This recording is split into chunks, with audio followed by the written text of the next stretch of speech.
Hola y bienvenidos nuevamente al Seminario Internacional de Sistemas Sociales, Redes y Complejidad. Hoy estamos en una sesión de lujo con nuestra apreciada y admirada doctora Mayra Rojas. Mayra es cofundadora y directora de Pacívica, Asociación Civil. Es doctora en Ciencias Sociales y Políticas por la Universidad Iberoamericana en la Ciudad de México. Es miembro fundadora de la Red Latinoamericana de Sistemas Sociales y Complejidad. Es también docente de la Facultad de Ciencias Políticas de la UNAM y de la Escuela de Gobierno del Tecnológico de Monterrey, Campus, Estado de México. Mayra nos acompañó en el seminario hace 4 años con una exposición sobre la organización, una observación desde la perspectiva sociopoética, que les recomendamos buscarla en nuestra página de YouTube. Además, ha coordinado en este seminario 2 conferencias hace un par de años, una sobre los derechos fundamentales como institución y otra sobre la gobernanza y los sistemas complejos. Hoy estamos bastante contentos de que haya accedido a nuestra invitación y la exposición que nos brinda tiene como tema una propuesta de observación desde sistemas sociales, desaparición forzada y falta de cuidados parentales en Zapopan, Jalisco. Esperamos que al final de su exposición tengamos preguntas, comentarios y, por supuesto, retroalimentación en el seminario. Sin nada más que decir, le cedo la palabra a nuestra estimada doctora Mayra Rojas. Mayra. Pues muchas gracias, Carlos, nuevamente por este espacio. Muy agradecida. Para mí es un honor poder compartir en un espacio tan importante a lo largo ya de varios años que nos has permitido a varias personas comentar, dialogar con las personas que se conectan.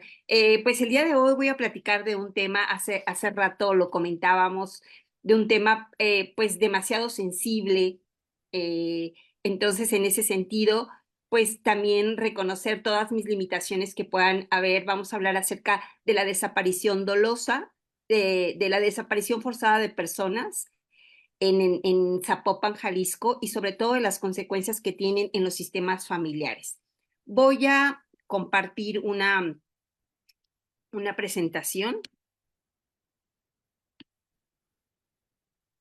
Ya se está viendo, ¿verdad? Sí, perfectamente. Ok. Bueno, quisiera platicarles que este trabajo es pues resultado de varias situaciones que se han dado como a lo largo de estos últimos años. Como bien decía Carlos, yo soy cofundadora junto con Mariana Robles de una asociación civil que se llama Paz Cívica.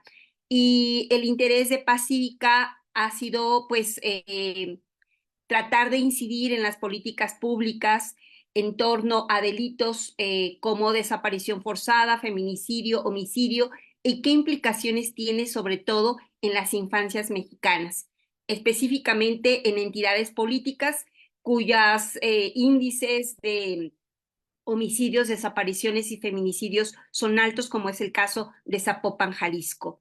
Eh, el Colegio de Jalisco hace un par de años hizo una convocatoria para poder hablar acerca de las consecuencias de las desapariciones dolosas, y entonces se fue como gestando todo esto. Es un trabajo que se publicó en 2 volúmenes que el año pasado publica el Colegio de Jalisco, Alternativas de Búsqueda de Desaparición de Personas. Bueno, Paz Cívica es una asociación civil que se fundó en el 2019, que pues pretendemos trabajar desde la inteligencia colectiva, desde una perspectiva de las infancias y del género y desde el localismo. Y prácticamente este documento, pues reconozco, tiene muchas limitaciones, y de ahí que pues me encantaría pues escuchar algunas observaciones, porque tiene muchas limitaciones en muchos sentidos, porque no es un tema visibilizado ni en el espacio público, ni desde la política pública, ni desde el ámbito científico. Vamos a hablar acerca de la falta de cuidados parentales a consecuencia de la desaparición forzada. Esta problemática, al no ser visibilizada, pues no hay datos suficientes.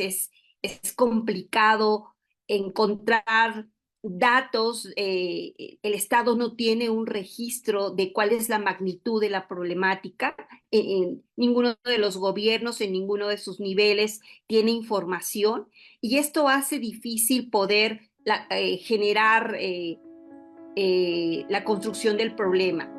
Vamos a hablar acerca de la orfandad específicamente dentro del sistema familiar y aquí nos basamos sobre todo en algunos conceptos como dispositivos teóricos de la teoría de Niklas Luhmann y quisiéramos saber pues cuáles son las consecuencias de la falta de uno de los cuidadores, cuidadoras o de ambos.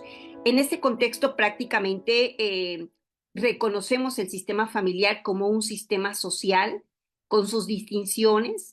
No voy a ahondar en esto porque pues el público, las personas que nos escuchan son ya conocedoras pues de la teoría de Niklas Luhmann y recuperamos otra distinción importante que es la de riesgo y peligro para posteriormente recuperar la noción de resiliencia de los sistemas urbanos y esto orientado siempre a las posibilidades que puede tener los gobiernos locales de generar decisiones que brinden pues de alguna manera, soluciones más adecuadas a esta problemática. La exposición que traigo prácticamente tiene 4 momentos. Este primer momento donde vamos a hablar un poquito acerca de cuál es el entorno de las familias en Zapopan, Jalisco. Posteriormente, qué pasa, cuáles son las consecuencias del cuidado, por qué es importante el dispositivo de riesgo-peligro y recuperamos la noción de resiliencia para generar algunos datos en torno a la capacidad del sistema urbano de Zapopan para dar respuesta a esta situación.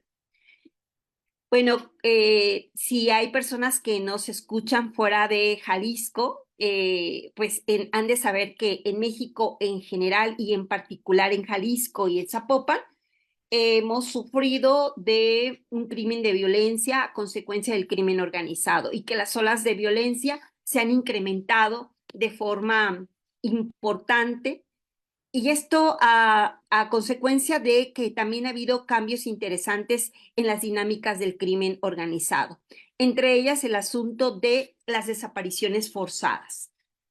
Se han hallado en distintos estados fosas clandestinas, se siguen encontrando fosas clandestinas con restos humanos que dan cuenta prácticamente de la catástrofe que se vive. Para 2019 se tenían registradas 8,345 cifras oficiales de desapariciones en el estado de Jalisco, que fue una cifra que detonó, nunca se había registrado esta cifra desde 1964. Es importante reconocer que hay también una cifra negra, es decir, estoy hablando, reitero, de cifras oficiales. Hay muchas familias que no reportan la desaparición de sus familiares. El caso de Jalisco, según el Instituto de Información de Estadística y Geografía, se reportan 1,733 hombres desaparecidos y 203 mujeres desaparecidas y no localizadas durante este año. Estas cifras son más recientes, corresponden al Registro Estatal de Personas Desaparecidas. El caso de Zapopan como uno de los municipios con mayores desapariciones en el estado de Jalisco. Habrá que mencionar que en sí Jalisco representa la 4ª parte de desapariciones de personas en relación al país. Hasta el momento hay 3,313 personas localizadas y 2,767 personas aún desaparecidas. Las cifras corresponden a 2,454 el caso de hombres y a 313 en el caso de mujeres. Sí quisiera ser muy cautelosa con esto que estoy mencionando, porque la idea es que no solamente hablemos de cifras, desgraciadamente a veces desde la política pública, desde los informes oficiales, se leen las cifras como si fueran partes de guerra, como si fueran números. Sin embargo, el documento tiene precisamente la intención de reconocer que hay hombres, hay mujeres y ya hay familias en todo, en esta gran tragedia. Para el 31 de diciembre del 2024, Zapopan es el municipio que tiene hoy por hoy mayor número de personas desaparecidas. Corresponden 2.454 hombres y 313 mujeres. Esto, reitero, cifras oficiales. La pregunta que nos hacemos es, bueno, ¿qué efectos tiene esta tragedia? ¿Qué pasa con esta tragedia? ¿Qué efectos tiene en las familias? Pero sobre todo, ¿qué efecto tiene en las infancias? La desaparición de una persona, de alguna manera, eh, tiene implicaciones inmediatas porque, como ustedes deben de reconocer, la familia es un sistema social donde los códigos son distintos al resto de los al resto de los sistemas sociales. Es un sistema social que se basa en la intimidad, en, y por ende es un sistema social que hasta este momento se ha encargado del cuidado y de la reproducción de la vida. Y en el caso de las infancias, pues es algo importante el sostenimiento y la reproducción de la vida de niños y de niñas. Una vez que desaparece una persona de forma forzada, que hay una desaparición forzada, valdría la pena que fuéramos muy sensibles y planteáramos esta interrogante. Una familia que atraviesa por una tragedia de este tipo, ¿cuáles son las condiciones bajo las cuales se sigue perpetuando la vida al interior de la familia? Desgraciadamente, no tenemos datos de cuántos niños y cuántas niñas han perdido a su padre o a su madre o a un cuidador, a una cuidadora, tutor, tutora, a consecuencia de una desaparición forzada. Hace un momento decía que no hay datos a nivel público, pero tampoco ha sido un tema, vamos, de relevancia en el ámbito académico. Por lo tanto, este documento tiene la intención de sacar a la luz una problemática relevante para México y en particular para Jalisco. Vamos, decía yo, a tomar como guía la diferencia de riesgo-peligro y la noción de resiliencia. No es un documento que tenga la intención de dar soluciones, o sea, ni es un documento que, vamos, no intenta ser un documento normativo, sino más bien un documento que plantea algunas directrices teóricas, algunos conceptos como dispositivos para la comprensión, y en ese sentido he de reconocer que es un documento que no está acabado. Y por lo tanto hay una invitación para que quienes se quieran incorporar a seguir construyendo datos e información con la intención de poder comprender, observar la problemática señalada.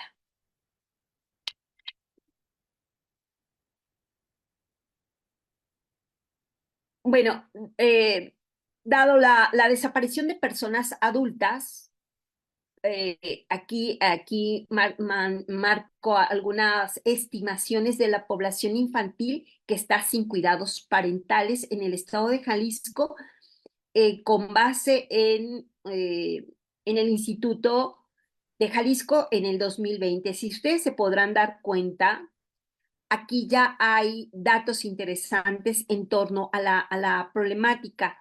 El instituto lo divide por familias nucleares, ampliadas, compuestas, donde no se especifica familiar y no familiar.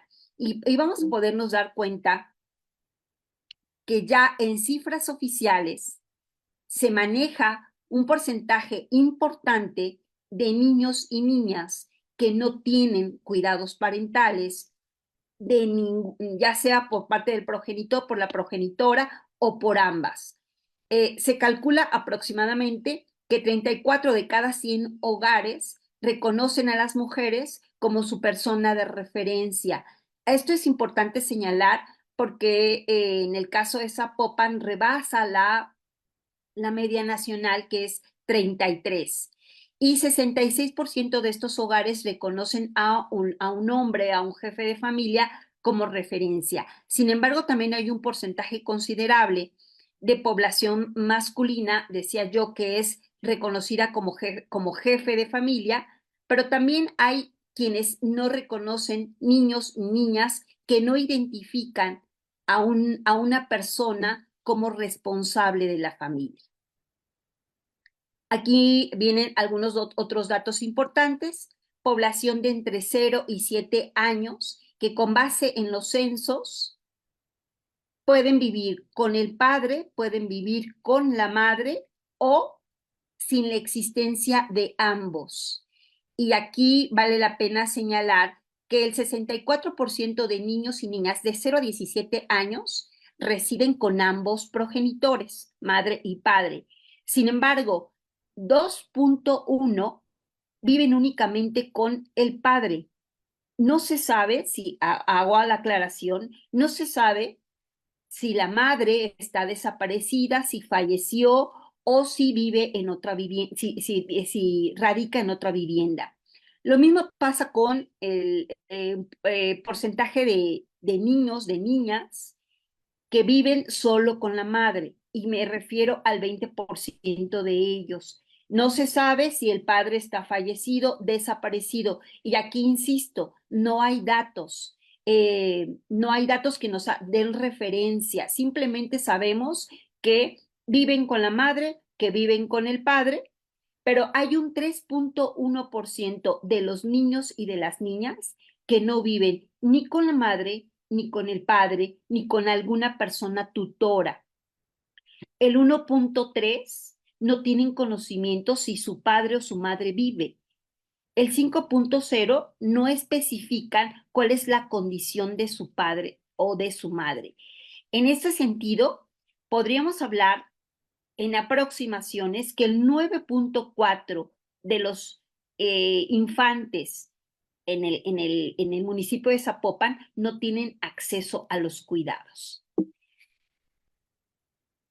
Son simplemente estimaciones. Vale la pena señalar, además, que las desapariciones en el caso de Zapopan se dan predominantemente en un rango de edades de entre 15 y 29 años. Y en estimaciones, pues también vale la pena señalar que en el caso de México son las edades donde, con base en datos de INEGI, las personas están teniendo sus hijos o sus hijas. Si ustedes se fijan en las estadísticas, la edad en que las mujeres tienen a sus hijos, a sus hijas, es aproximadamente, de forma predominante, entre 20 y 24 años. Sin embargo, hay jóvenes que desde los 15 años ya están teniendo a sus hijos, y en el caso de los hombres es entre los 20 y los 29 años. Estos datos nos podrían llevar a intuir que efectivamente cuando una persona desaparece es muy probable que haya tenido como responsable o que haya sido responsable del cuidado de algún infante. Aunado a ello, habrá que decir que el caso de Jalisco es un caso interesante porque es el estado que tiene un nivel importante en trabajo infantil. Está muy por arriba de las medias nacionales. Eh, Algunas otras asociaciones han tratado de eh, también investigar, como es Data Cívica, cuál es el nivel de orfandad en el caso de México, cuál es el tamaño de la tragedia. Con base en los datos estimados por Data Cívica, eh, en general, hablando no solamente de desaparición forzada, sino también de feminicidios y de homicidios, se calcula que el promedio de orfandad en los municipios es de 2.52. Sin embargo, también existe la posibilidad de que haya municipios que alcancen el 9.5% de orfandad de niños y niñas. Ahora, aquí cabe resaltar que con base en las cuestiones, en las leyes, una persona que desapareció, no hay una acta de defunción, por lo tanto no es reconocido como un infante huérfano. Hay muchos huecos a nivel jurídico que no permiten tampoco tener informaciones más precisas. Sin embargo, también el hecho de que no haya información da cuenta de que pues no hay un interés por parte de la administración pública en reconocer la tragedia nacional y la tragedia estatal y municipal. Eh, por lo tanto, vale también la pena preguntarnos cómo han sido las políticas para la reparación integral de las víctimas. En ese sentido, si no hay estos datos, podríamos anticiparnos diciendo que las políticas de reparación integral a las víctimas tienen un enfoque demasiado limitado. La pregunta es cómo se asume y quién asume el cuidado de niños y niñas, bajo qué condiciones son cuidados, son cuidadas, y en ese sentido reconocer que el Estado debe de jugar un papel importante, debe ser el primer agente en generar decisiones para el cuidado de las infancias en condiciones de orfandad. ¿Qué pasa cuando un infante, un niño o una niña carece de cuidados parentales? Sin duda es importante reconocer que este es un asunto público. Sin embargo, si nosotros echamos un vistazo a la construcción del estado de bienestar, las políticas del estado de bienestar, en el caso de México, prácticamente el bienestar está el bienestar de las personas, de las infancias, estaba asignado por medio de un padre o un tutor. La figura de la familia ha jugado históricamente un papel importante, ya que es la familia la que le da apertura a un infante a tener acceso al derecho a la educación, al derecho a la salud, al derecho a la vivienda a través de la familia y específicamente, reitero, a partir de un padre proveedor. Eh, es importante reconocer que el papel que juegan las familias en el cuidado es muy importante. Un progenitor con base en las políticas internacionales es la primera persona asociada al cuidado primario, es decir, al reconocimiento de sustentar la vida y de resolver las necesidades emocionales, físicas y económicas. El cuidado, aunque hemos pensado que son las infancias quienes necesitan de cuidado, habrá que reconocer que el ser humano tenemos una condición de vulnerabilidad que sin duda nos debe de hacer reconocer el cuidado como algo importante de la reproducción de la vida. Sin embargo, las infancias, sin duda, es un momento en donde las personas, donde niños y niñas están en una condición de vulnerabilidad y de dependencia de las personas adultas. Por eso es que es tan importante que haya las condiciones adecuadas y las personas para dar la protección emocional, física, económica, etcétera, y que no quede prácticamente cuando se ausente, cuando desaparezca, cuando haya un delito a una persona adulta, no dependa de la capacidad de la familia extensiva. Reitero, la importancia del Estado es fundamental. Con base en algunos otros estudios, sobre todo en países que han pasado por experiencias importantes, como es el caso de Colombia, como es el caso de la Guerra Civil Española, y algunos otros estados han hecho estudios importantes. ¿Qué pasa cuando un niño o una niña pierde a su progenitor o a su progenitora? Pues prácticamente queda en una condición de vulnerabilidad. Y aquí valdría la pena subrayar que estoy hablando de una condición que no es estática. Hay una condición de vulnerabilidad de las infancias porque a la falta de un progenitor o de una progenitora, prácticamente quedan vulnerables a la explotación, al abuso, a la discriminación, absolutamente a todo. Hace rato decía yo que es la familia prácticamente quien le da acceso al niño o a la niña a, a la escuela, a la salud y al ejercicio de otros derechos. La red latinoamericana, una red latinoamericana sobre la familia ha hecho estudios importantes en una correlación que existe, que la falta de cuidados da como consecuencia que un infante pueda ser más pobre. Es decir, y la correlación es un infante sin padre o sin madre tiene 30 veces más posibilidades de ser pobre en su adultez.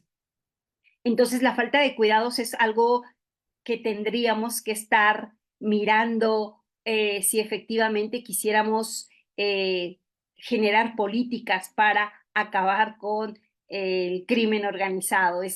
Me parece que es el pasado, el presente y el futuro de todo esto. La falta de cuidados está asociada, decía yo, al acceso a otros derechos. Por lo tanto, se convierte en un caldo de cultivo para que niños y niñas puedan formar parte de las filas del crimen organizado. No solamente hay un efecto en el ejercicio pleno de los derechos de las infancias, sino que también hay efectos importantes a nivel psicológico, a nivel cognitivo, ya que un infante que pierde a su padre o a su madre, pues sin duda marca para él y para el resto de la familia una condición de estrés postraumático que va a afectar de alguna manera su desarrollo cognitivo. Hay afectaciones en las escuelas, hay afectaciones en su desarrollo intelectual, hay una correlación importante entre la capacidad que hay en la familia de sostener a ese infante con los efectos que pueda haber en su vida adulta. Es tan importante el núcleo familiar como sistema social que incluso hay estudios que mencionan que el núcleo familiar pudiera ser un sistema que pueda contrarrestar incluso los efectos de la violencia comunitaria. En este sentido, quisiera yo además platicar que en algunas experiencias, por ejemplo, de visitas a escuelas en comunidades con altos niveles de criminalidad, con el objetivo de saber cuántos infantes están sin cuidados parentales. El 99.9 de las veces las autoridades educativas, su respuesta es, no, sí tenemos niños y niñas huérfanas, pero es problema de las familias, no es problema de la escuela. Entonces, hay una falta de problematización, de observación de la orfandad como una condición importante en el desarrollo de niños y de niñas. No solamente esto ha pasado en las escuelas, también ha pasado en distintos municipios a los que he tenido la oportunidad de visitar, donde efectivamente el municipio no solamente reconoce que no hay las herramientas jurídicas necesarias para reconocer la condición jurídica del infante, sino que no tienen los instrumentos o no tienen tampoco el interés para reconocer la falta de cuidados parentales como una tragedia importante. Decía yo, en México no hay políticas, no vemos próximo el ejercicio de políticas que observen qué está sucediendo con esto. Prácticamente esta tragedia la resuelven las familias extendidas. Cuando desaparece una mujer, ordinariamente es la abuela materna la que asume la responsabilidad de los nietos o de las nietas y queda prácticamente a la suerte de las familias, sabiendo que además las condiciones en que la abuela, en este caso, pueda cuidar, pues son condiciones, son dinámicas que están atravesadas por un trauma. Por lo tanto, es importante que nos preguntemos qué sucede cuando este trauma, a consecuencia de la pérdida de una persona, se convierte en el clima bajo el cual se está cuidando a un niño o a una niña. ¿Qué pasa con las abuelas que además de cuidar tienen que salir a buscar cuáles son las condiciones de cuidado, cuáles son las carencias que tienen un niño o una niña y qué efectos puede tener incluso esto en la violencia contextual y no solamente doméstica. Es indudable que no ha habido políticas públicas, que no ha habido decisiones de parte de los gobiernos y que solamente las decisiones políticas a partir de su observación pudiera problematizar y tematizar cuál es la situación de riesgo que se genera a partir de la orfandad. Y aquí voy a empezar a hablar acerca de los riesgos de tener niños y niñas en condiciones de orfandad. Reitero, y sí quisiera subrayar, no es una condición o no debiera de ser observado por parte del Estado como una condición familiar. Si efectivamente se quieren problematizar las condiciones del crimen, se tendría que observar los riesgos que representa la falta de cuidados de infantes. Y nosotros recuperamos prácticamente la noción de riesgo y de peligro. ¿Qué es el riesgo y qué es el peligro? Sobre todo cuando estamos hablando de teoría de sistemas sociales, cuando estamos hablando de Niklas Luhmann. Es importante reconocer que el desarrollo de las sociedades modernas nos permite configurar riesgos a diferencia de los peligros. Y aquí me voy a atrever a leer prácticamente una cita de Niklas Luhmann. La sociedad se ve expuesta a un problema que no ha sido provocado por quien recibe el daño. Y esto requiere una atención que no podría seguir siendo regulada a nivel personal. La atribución de culpas es regulada de forma distinta si se observa como peligro. La culpa tiene atribuciones personales y se desarrollan mecanismos de victimización de las víctimas y con el tiempo posiblemente la compensación de daños. La ética religiosa ha desarrollado discursos de valentía frente al peligro, fortaleza, la calma, evitar el enojo como una forma épica, pero también esto descarga responsabilidades. Pero esperaríamos que una sociedad que observa el riesgo no estaría esperando héroes. Es decir, si se necesita eh, observar el riesgo para poder problematizar la condición de vulnerabilidad de los huérfanos y de las huérfanas. El peligro prácticamente nos conlleva a una condición de integridad física, psicológica del individuo y una amenaza. Sin embargo, en el caso del riesgo, el dispositivo del concepto de riesgo nos podría permitir la construcción de fenómenos contingentes. Y en ese sentido, la importancia de marcar el riesgo nos permitiría, de alguna manera, olvidar los peligros. Este asunto es sumamente importante para que los gobiernos, en este caso los gobiernos locales, pudieran problematizar qué consecuencias tiene la falta de cuidados parentales. Recurrimos a la perspectiva teórica lumaniana para hacer esta distinción de riesgo-peligro como algo sumamente importante. La necesidad de la reconstrucción de la realidad prácticamente nos permitiría dejar de lado los peligros y observar bajo la categoría de riesgo. Específicamente la distinción, lo que es normal y lo que es divergente, con base en el autor, nos permitiría de alguna manera mirar las posibles relaciones con los daños futuros y orientarnos bajo estas dos posibilidades.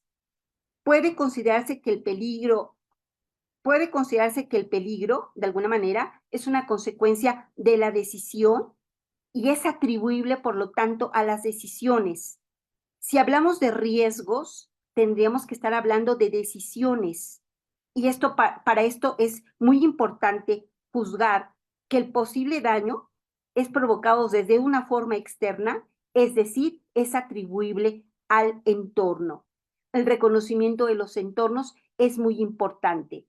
En este sentido, niños y niñas sin cuidado parental, de alguna manera, es una situación de riesgo a partir de la construcción del riesgo. De lo contrario, seguiría siendo observado como peligro. Si es así, le corresponde a las instituciones, es decir, al nivel organizacional, generar las decisiones principales. Si se niegan las organizaciones, es decir, las instituciones públicas, a observar los riesgos que significa la falta de cuidados parentales, de alguna manera estamos ante el umbral de una catástrofe. Es decir, la desaparición de las personas adultas efectivamente puede constituir un umbral de una catástrofe. Y retomando otra vez a Niklas Luhmann, el umbral de la catástrofe es un concepto que Luhmann introduce para explicar hasta qué punto un infortunio, es decir, la desaparición de personas y la pérdida de cuidados parentales, se puede transformar en un desastre y el riesgo debería de orientar el futuro que está anclado hoy por hoy a la incertidumbre. No podríamos seguir bajo esto, sin duda, no podría quedar a su suerte la falta de cuidados parentales a las familias. El Estado moderno tiene esta posibilidad de imponer decisiones y de generar políticas regulatorias para otros sistemas funcionales, incluyendo el sistema familia. Aunque no tendría que ser el único, también tendría que estar generando pretensiones regulatorias para el sistema educativo, para el sistema de salud o cualquier otro sistema funcional en el cual los infantes queden excluidos a consecuencia de la desaparición forzada de su madre o de su padre. Con ello quisiera ahora encaminarme al concepto de resiliencia. En el documento como tal viene pues de alguna manera, historia del concepto de resiliencia. No voy a hablar, perdón, de todo ello, pero el documento retoma la resiliencia urbana como una herramienta que nos permite entonces ahora asociarla para enfrentar estos riesgos. Eh, y con esto quisiera yo mencionar que los sistemas urbanos nos tendrían que interesar cómo se están comportando para enfrentar los riesgos y las vulnerabilidades, entendiendo que estos sistemas tienen la capacidad de gestionar los desastres. Entendemos la resiliencia en su relación con el riesgo. Y aquí pongo un concepto muy breve de la resiliencia urbana como la habilidad estructural del sistema complejo adaptativo de anticipar, absorber, adaptar y recuperarse de un suceso, tendencia o perturbación, y conservando al mismo tiempo la capacidad de adaptación, aprendizaje y transformación. Si nosotros reconocemos a Zapopan como un sistema urbano, tendríamos la posibilidad de saber qué capacidades de resiliencia tiene el sistema para enfrentar el riesgo de la orfandad. En este sentido, recuperamos tres dimensiones de la resiliencia: su capacidad de persistencia o flexibilidad, adaptabilidad o memoria y transformabilidad. Nos atrevemos pues a sacar algunos indicadores. En el documento ustedes podrán encontrar algunos indicadores de flexibilidad del sistema urbano de Zapopan.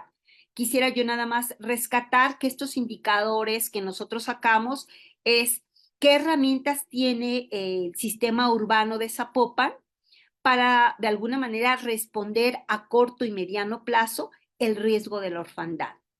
En el siguiente es qué capacidad tiene este sistema urbano para registrar la información, para procesarla de forma reflexiva y de alguna manera dar respuesta ante el riesgo e indicadores de autotransformación. ¿Qué capacidad intencionada tiene el sistema urbano de Zapopan para organizarse de forma anticipada? Y les decía yo en un inicio que el documento no está acabado por falta de datos. Hay algunos indicadores que iré mostrando, pero nos dimos a la tarea de mapear las instituciones que brindan cuidado a las infancias, en el caso de Zapopan. Y estas son las estancias infantiles que ofrece el Instituto Mexicano del Seguro Social en Zapopan, Jalisco, que son 24 instituciones. Vale la pena mencionar que para tener acceso a estas instituciones significa que se tiene un trabajo formal, se tiene, y esto no pasa con todas las familias, por lo tanto, muchas de las familias quedan excluidas, muchos de los infantes quedan excluidos. No así, por ejemplo, con los centros de desarrollo que ofrece el DIF municipal y los centros de atención infantil comunitario, pero dado que Zapopan es uno de los municipios que más infantes tiene, estas son todas las estancias infantiles que a nivel municipal se brindan. Con esto podríamos ir pensando qué capacidad de respuesta tiene el municipio para enfrentar la falta de cuidados parentales.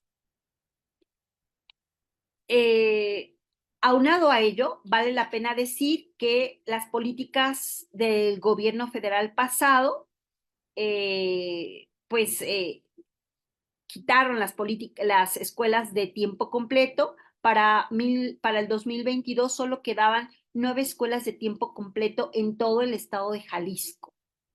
Entonces, aquí estamos hablando prácticamente de una carencia de infraestructura para hacer frente a acciones específicas para infantes que quedan sin cuidados parentales. Y por último, tenemos una propuesta, decía yo, de indicadores, indicadores de flexibilidad, indicadores de memoria e indicadores de autotransformación del sistema urbano de Zapopan.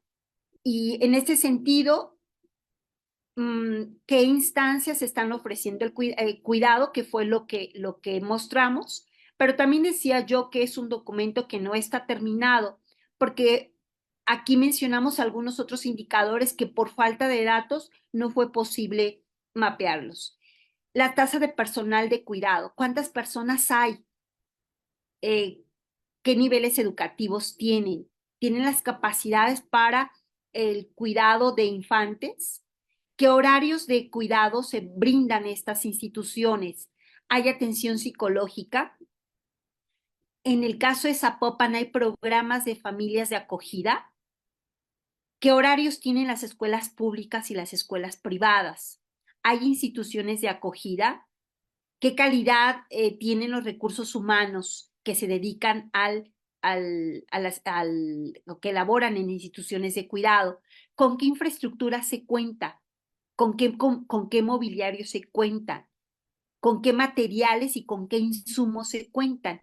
Esto de alguna manera, recuerden, cuando hablamos de indicadores de flexibilidad, para dar respuesta inmediata a infantes que quedan sin cuidados parentales. En indicadores de memoria, que estamos hablando de esta capacidad que va a tener el sistema urbano para generar memoria y poder hacer frente a la problemática, es si hay información actualizada de huérfanos o huérfanas a consecuencia de desapariciones forzadas. Yo me atrevería a decir que sigue sin haber información actualizada. Hay información actualizada sobre la condición de estos infantes, porque ahorita estoy hablando de niños y de niñas, sin embargo, también valdría la pena preguntarnos y meter algunas otras guías de distinción a estos infantes, si estos infantes cuentan con alguna situación de discapacidad que los pondría en otra condición, orfandad y discapacidad. Si la información con la que cuenta el municipio de Zapopan está actualizada en el sentido de cuántas familias hay, qué tipos de familia, qué estructura familiar hay. Hay información actualizada sobre las desapariciones, sobre las condiciones de residencia de las infancias, sobre el trabajo infantil. Hay información actualizada sobre la deserción escolar y indicadores de autotransformación significaría prácticamente qué capacidad tiene el sistema urbano de anticiparse a la catástrofe. Y en este sentido, bueno, nosotros estamos proponiendo la conformación de consejos con la sociedad civil, articulaciones con la sociedad civil, la difusión de ofertas de servicios y mecanismos sin duda de rendiciones de cuentas. Como les decía en un inicio, el documento no intenta ser un documento normativo ni dar soluciones. Prácticamente el documento lo que pretende es, una vez que comprendamos que la orfandad es un riesgo, ¿sí? La falta de cuidados parentales es un riesgo, recuperar la noción de resiliencia para, de alguna manera, tener una perspectiva proactiva en las decisiones políticas que se promuevan. Y en ese sentido, reconocer, pues, qué capacidad y qué infraestructura hay para los niños y las niñas que han perdido algún progenitor. ¿Qué capacidades hay a nivel local y metropolitano para el reconocimiento del riesgo, para la observación del riesgo, para la producción de conocimiento y de información? ¿Qué capacidad tiene el sistema urbano de alguna manera para generar o para promover colaboraciones intersectoriales? Porque aun cuando el documento precisa las consecuencias que hay en el sistema familiar, de alguna manera esta posibilidad de observar el riesgo tendría que estar presente también en el sistema educativo, en el sistema salud, en el sistema en cada uno de los sistemas funcionales para reconocer que la inclusión o la exclusión de las personas a los sistemas puede estar atravesada por una condición personal que es la orfandad. Y bueno, todo ello sin duda podría fortalecer la gobernanza si ponemos énfasis en la capacidad de colaboración y de alguna manera en mecanismos específicos de financiamiento para redes. En síntesis, construir un enfoque orientado en riesgos de alguna manera nos podría ayudar a fomentar la resiliencia urbana, en este caso del municipio de Zapopan. La propuesta de la adopción de este enfoque de alguna manera, nos podría dar una respuesta para las consecuencias presentes, pero también para las consecuencias futuras. Decía hace un momento que la falta de cuidados parentales es una condición de presente y futuro del crimen en general, y no, bueno, no solamente del crimen, incluso de las condiciones, incluso de los distintos sistemas, del económico, del laboral, dado que un niño o una niña que crece sin cuidados parentales, sus posibilidades de incorporarse a sistemas funcionales en su edad adulta son cada vez más reducidos. Bueno, pues esta es la propuesta de trabajo y me encantaría escuchar las observaciones porque la idea es pues seguir afinándolo.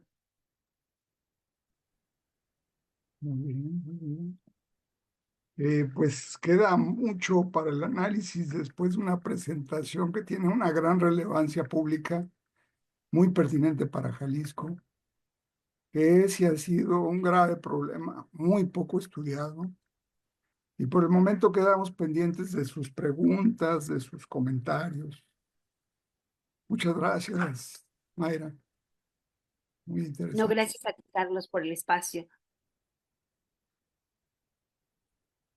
Pues todavía no tenemos preguntas. Bueno, quisiera yo como agregar que desde la academia me parece que después de la pandemia ha habido pues una mirada importante al tema de los cuidados. Y bueno, lo decía ya esta presidenta, la necesidad de generar un sistema nacional de cuidados. Sin embargo, creo que aún así, cuando ya se habla de los cuidados, hay un sesgo importante porque no pareciera que, vamos, estas políticas, sobre todo políticas que vienen desde organismos internacionales, promueven los sistemas nacionales de cuidados con el objetivo de dejar a las mujeres con más tiempo incluso para incorporarse al ámbito laboral. Pero si los cuidados tienen por propósito sostener la vida, tendríamos que estar mirando cuáles son las condiciones de las infancias para particularizar aún más los sistemas locales de cuidados, no los sistemas nacionales de cuidados.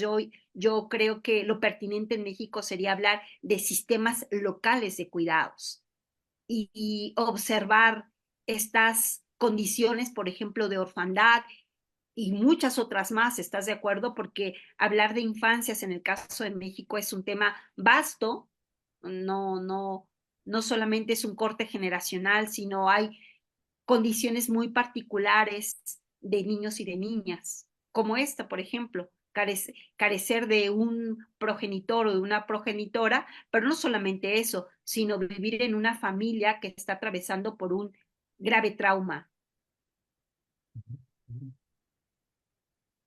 Pues hay muchas cosas que sorprenden de tu informe, de tu presentación, de que en el caso de los desaparecidos, de pronto como el olvido y la ignorancia social e institucional que hay, el no transparentar hechos delicados por parte de las instituciones encargadas de justicia, de seguridad, de no transparentar hechos de impunidad en la justicia, con más de 100,000 desaparecidos y un cuarto de ellos aquí en Jalisco, pues suele ser muy común el no transparentar esta información.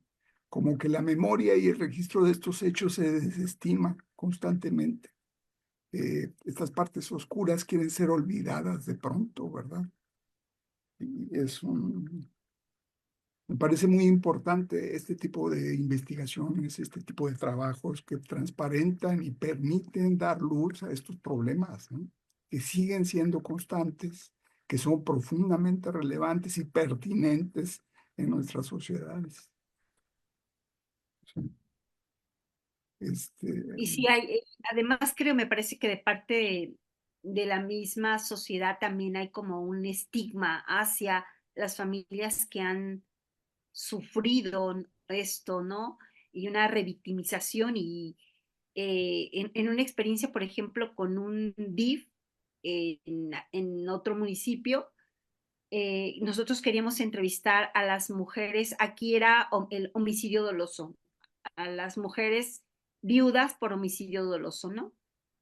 Y pues prácticamente no ha sido posible porque las primeras de alguna manera, en ocultar cuál ha sido la causa de su viudez son las mismas mujeres. O sea, no andan levantando la mano diciendo, ay, a mi esposo lo asesinaron, porque siempre la gente dice, en algo andaría, ¿no?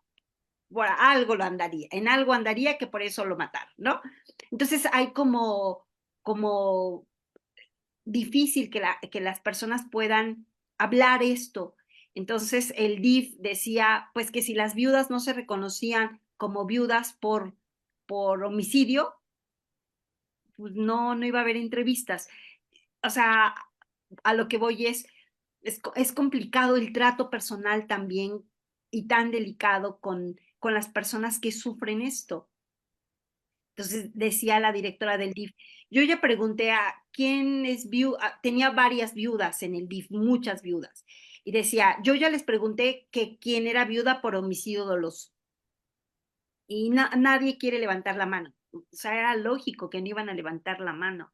Por lo tanto, pues no podemos entrevistarlas. Entonces, ha sido como un camino lento, tortuoso, difícil, pero bueno, pues la idea es cada vez comprender más el fenómeno y cada vez tener más datos y poder eh, dar información o como de alguna manera promover de alguna manera este documento para que efectivamente los gobiernos en sus distintos niveles pudieran recuperar la noción de riesgo para, para prevenir, ¿no? De alguna manera, para generar memoria, como tú dices.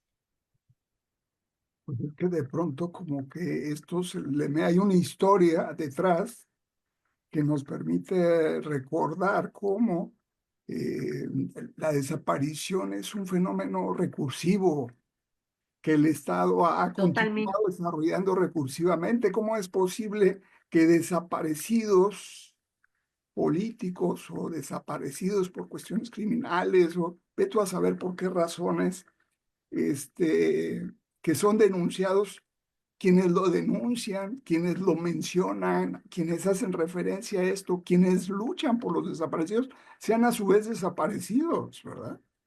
Hay un recuento y una historia ahí que te dice, cuidado, es un tema espinoso, peligroso, pendiente todavía. Es una historia. No digo que esto pase ahora, pero pasó durante mucho tiempo en nuestro país. Claro. Sí, tenemos una historia muy triste en ese tema. Claro. Sí. Fíjate que me pareció muy interesante y muy importante también la forma en que tocaste el concepto de riesgo y peligro. Es decir, es muy obvio que los niños que quedan en esta situación de vulnerabilidad corren el riesgo de pasar a una zona de peligro al no encontrar apoyos institucionales, apoyos familiares de sí mismos. Es decir, hay un peligro eminente que no es reconocido. Es decir, Así porque es. pasan por un proceso de vulnerabilidad muy difícil. Y en ese sentido me gustó mucho el tema de la resiliencia urbana. ¿Podrías un poco explicitarlo?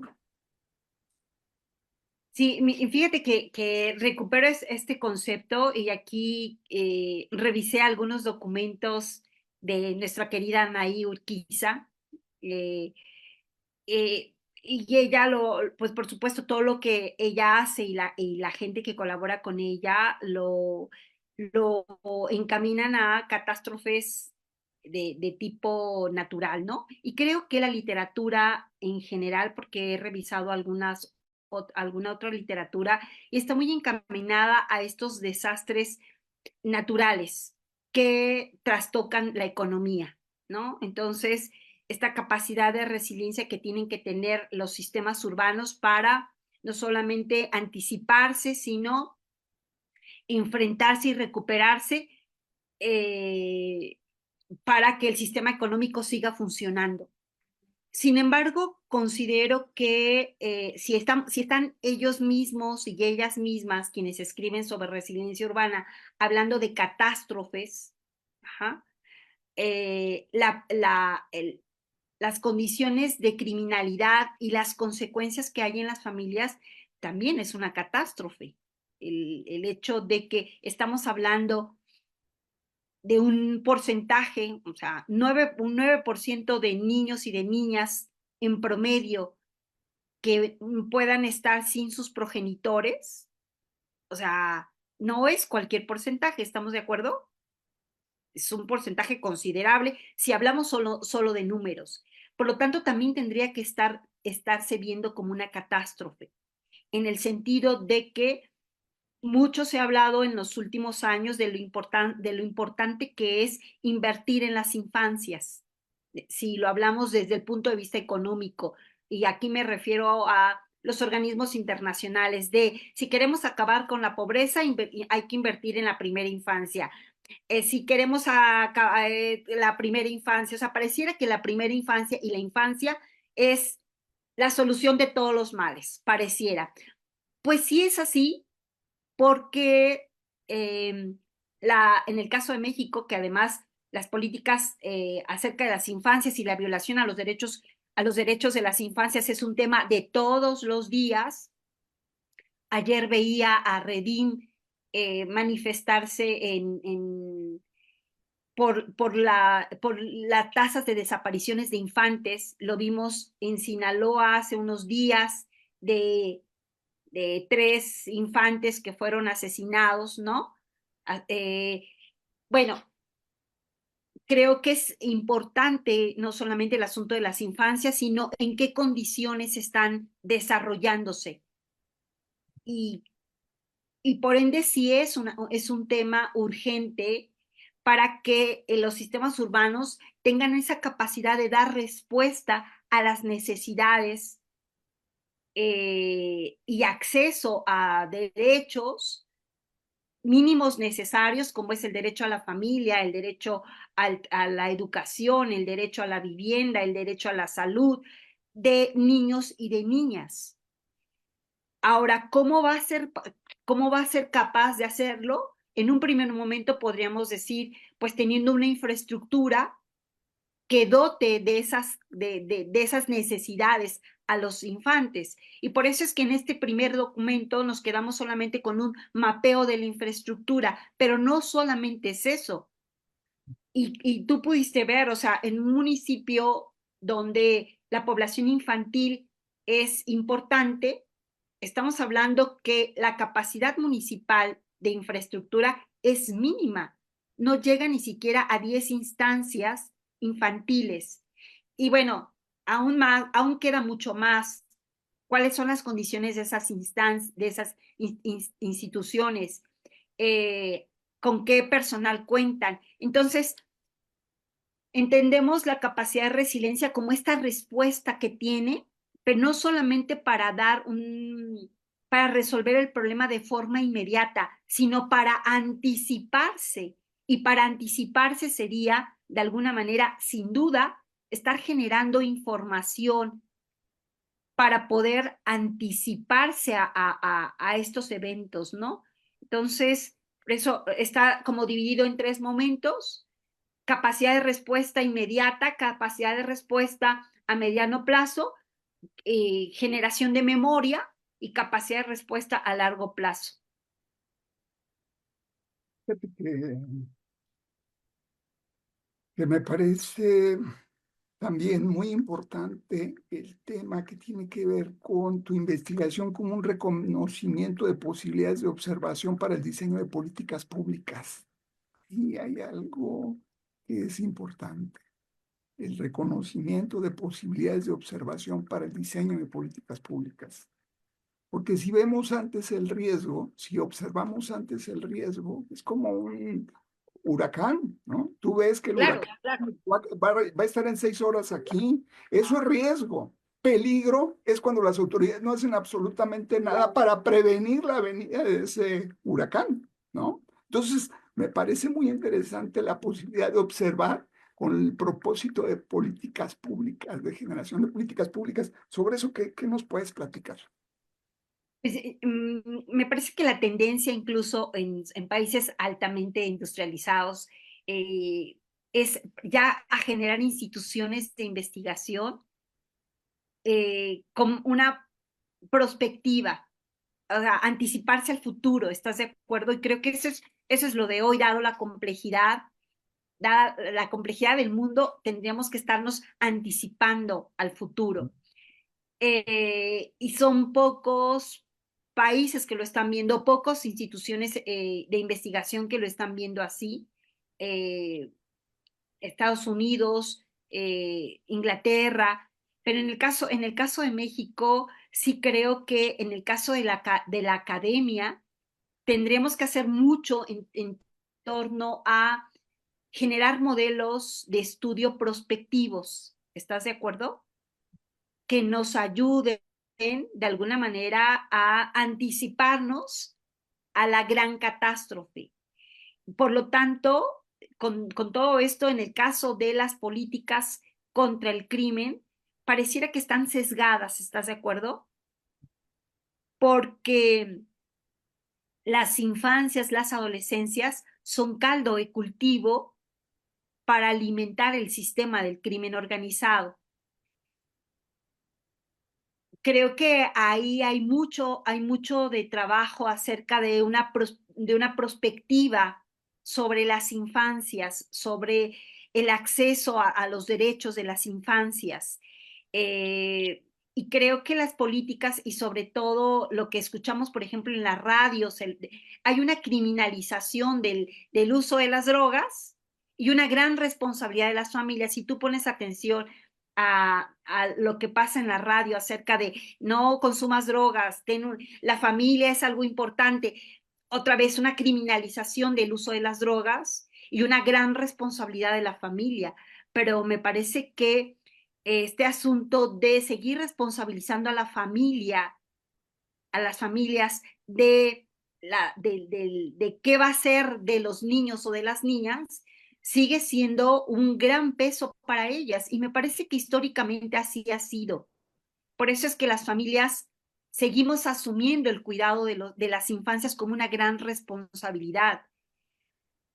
Pero el desarrollo de los sistemas, la diferenciación de los sistemas, afortunadamente, cada vez saca más cosas de la familia y creo que el cuidado es algo que tendría ya que generarse en un sistema más diferenciado, más moderno, y que asuma prácticamente las responsabilidades, ¿no? Y no quedar a la suerte de las capacidades que pueda tener la abuela o las tías para asumir el cuidado de las infancias.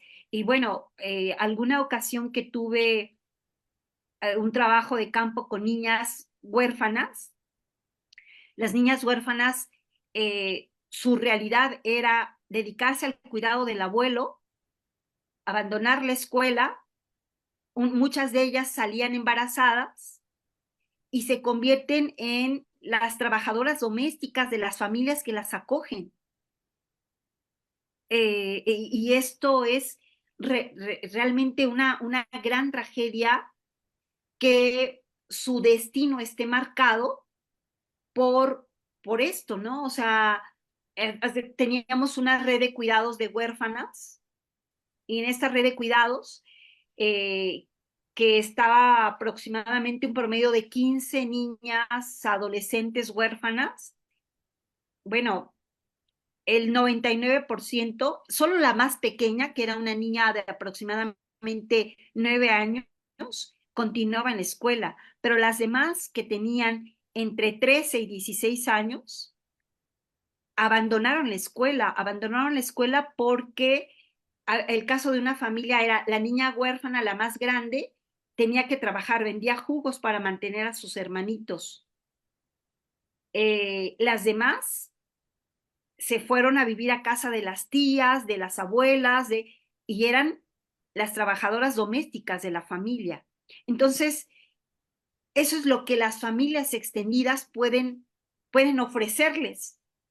Y la responsabilidad no es de las familias, la responsabilidad es del Estado, que tendría que estar generando las políticas públicas para enfrentar todo esto, que es una realidad en México. ¿Estás de acuerdo? Mayra, tienes un comentario desde Madrid, España, de parte del doctor José Pablo Tobar Quiñones. Dice, como pregunta, sumándome a lo expresado por Carlos, quería saber si encuentras una voluntad social de comunicar la desaparición forzada, porque los asesinatos, si cuentan con un proceso comunicativo definido, y más que bien, siempre se termina dando paso a un duelo. Pero lo dramático es de este tipo de desapariciones es que nunca hay un paso completo a la fase de duelo. Siempre habrá la incertidumbre sobre la posible reaparición de las víctimas y en cierta manera la familia queda en una suerte de letargo. Felicidades, Mayra, un trabajo muy interesante y sistemático sobre un tema bastante duro.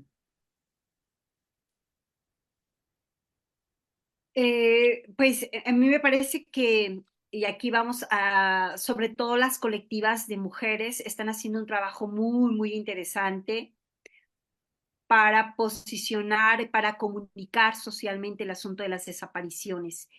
Eh, mm, pero a ver, no sé, me parece que es un hecho tan cotidiano ya en México, tan de todos los días,